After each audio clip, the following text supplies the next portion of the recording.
Welcome to Capturing the Action, where we explore the importance of shutter speed in sports photography and share tips for capturing those dynamic moments. To understand the importance of shutter speed in sports photography, let's first define what it is. Shutter speed refers to the length of time the camera's shutter is open, allowing light to reach the camera sensor.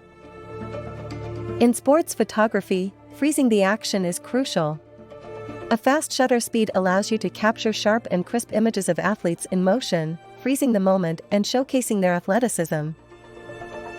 On the other hand, using a slower shutter speed can create motion blur, which can be used creatively to capture dynamic shots. This technique adds a sense of speed and dynamism to your photos, giving them an extra level of excitement. Choosing the right shutter speed is essential for capturing the action effectively. It depends on factors such as the sport you're photographing, the lighting conditions, and the desired effect you want to achieve.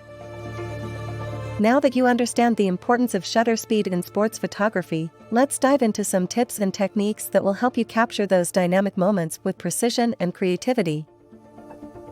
Ready to capture the action? Visit our website today for more photography tips, inspiration, and to take your sports photography to the next level.